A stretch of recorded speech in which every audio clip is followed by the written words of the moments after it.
Hi guys! So today I was requested to do a video all about my childhood, which is definitely a touchy subject because it's very personal, but I felt like, hey, this is a good opportunity for you guys to get to know me and for me to make a video. So let's get into this. I was born in Boston in 2002 and raised by an amazing mom and dad and an older brother who is currently almost 17. Oh my god, that is so crazy. What? Okay, anyway. And we moved into a small ranch right across the street from the beautiful ocean. I miss that place so much.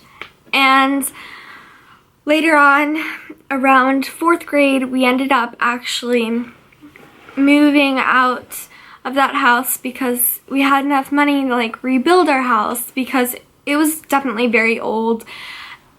And I mean, all of those houses around that area are usually pretty old considering the 13 colonies. Okay, anyway, I actually lived right next to, if you know them, congratulations. If you don't, look them up. Okay, moving on.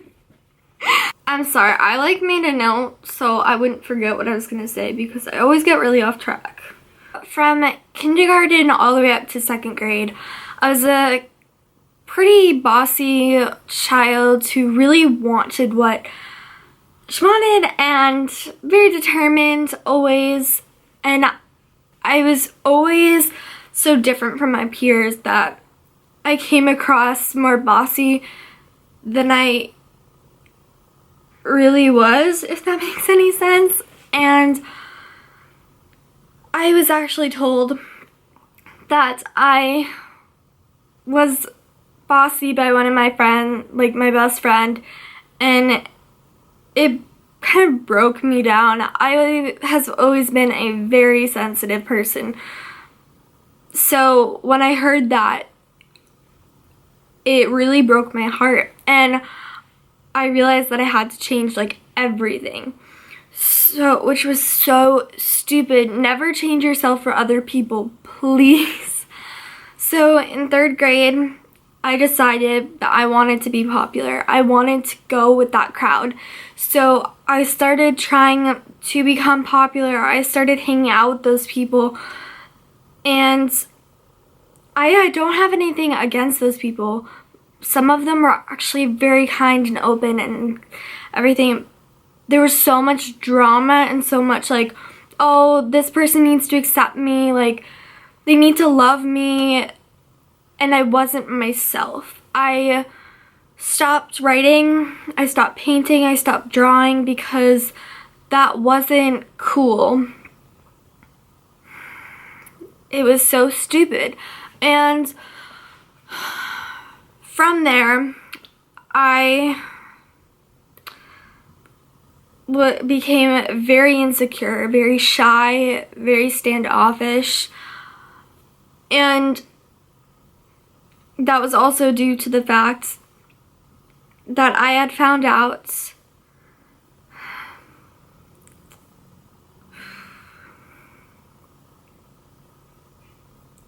that I had some learning disabilities. This is hard for me to share just for the fact that being in elementary school really hurt me.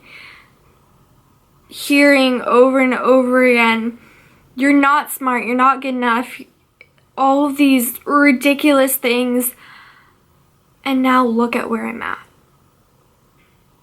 Don't believe those people that are telling you you're not good enough, telling you that you're never gonna make it.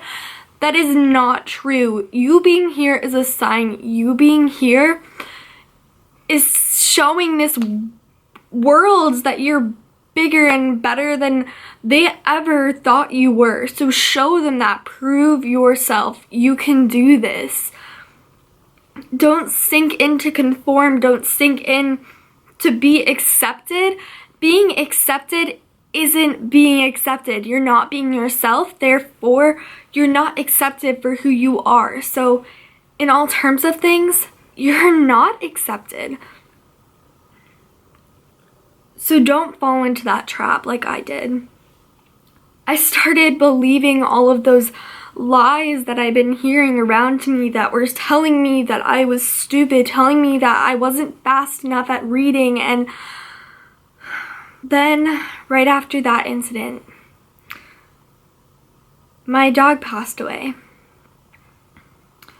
I lost a lot of friends because I was so broken down from that experience that I couldn't function.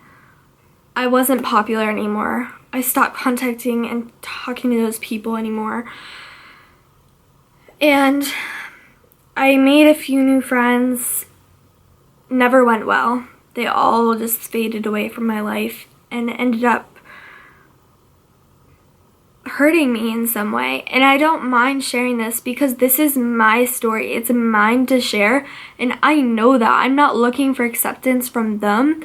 I don't care if I ever get an apology or if I don't, or like I don't care if they watch this or if they don't, because I would say any of this to any of their faces.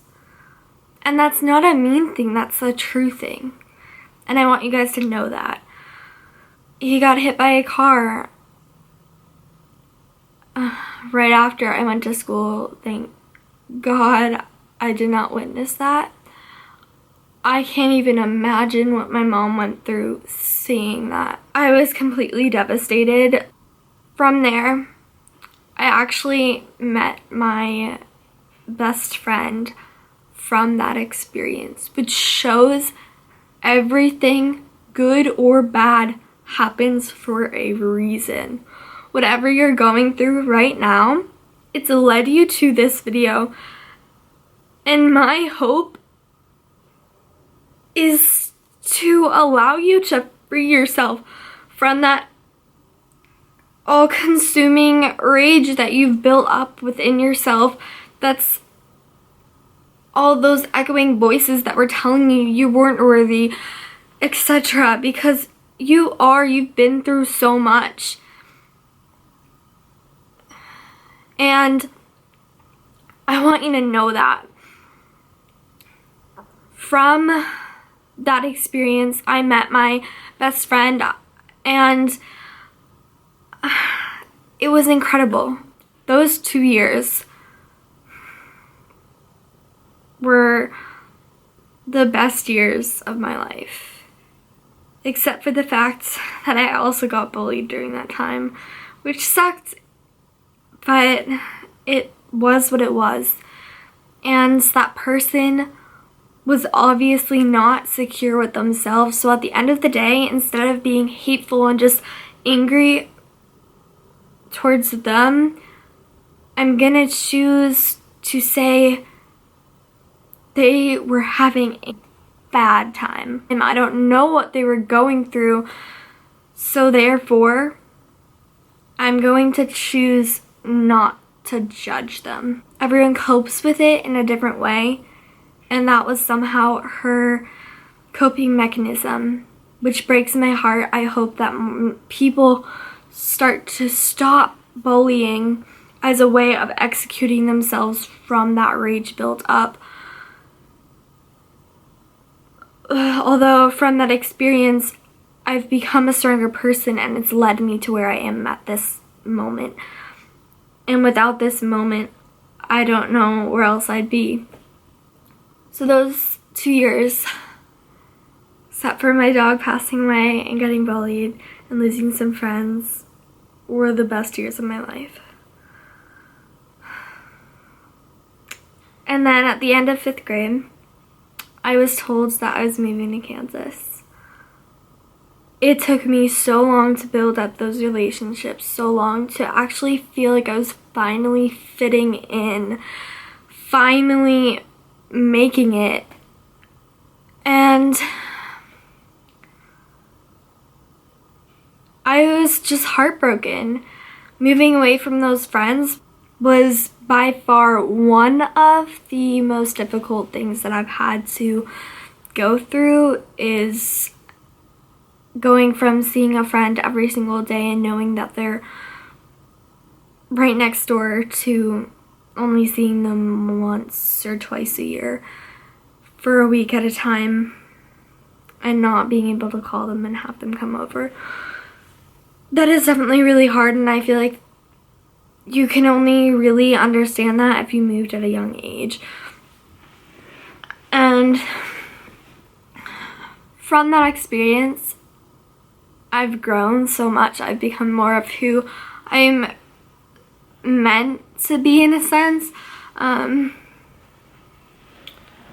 We become ourselves through experiences, which is so incredibly true. And so when I first moved here, I was nervous. I got in my head. I felt insecure. And I told myself I wouldn't fall back into that trap. And luckily, I didn't. But something took place of that, which was the fact that moving here was very hard on my family.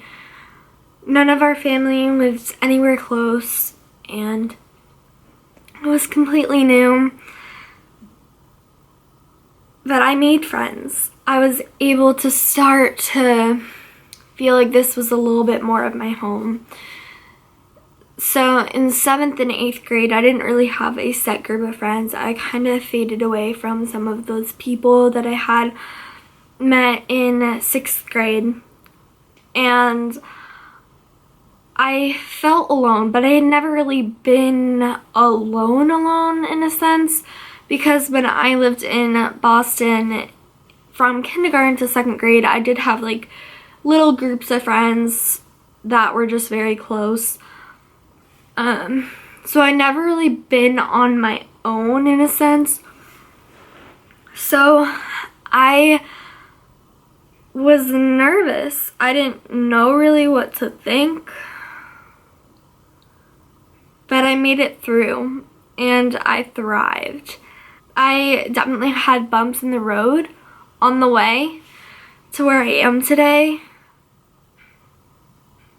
of which I don't necessarily feel comfortable with talking about at this moment in time, but I will bring them up in later videos. I don't know when, because I don't know when I'll be ready to share those certain topics. So I hope that you guys can respect that. I want you to know that I love you, and I really feel like you genuinely are part of my family. Now we get to high school, and I found veganism. I found my root, I found my passion, and it transformed my life. I went from all the way down here at rock bottom to thriving, starting a club, starting social media, starting my own business.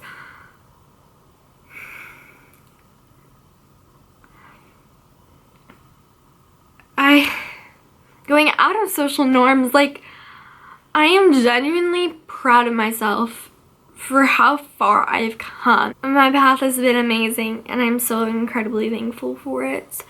And I want to say that if you're not vegan and you don't know about the lifestyle, please watch Cowspiracy. Cowspiracy doesn't have any slaughterhouse scenes or anything in that area at all. It just talks about environmentally how eating meat affects the environment. Thank you so much for watching. Bye.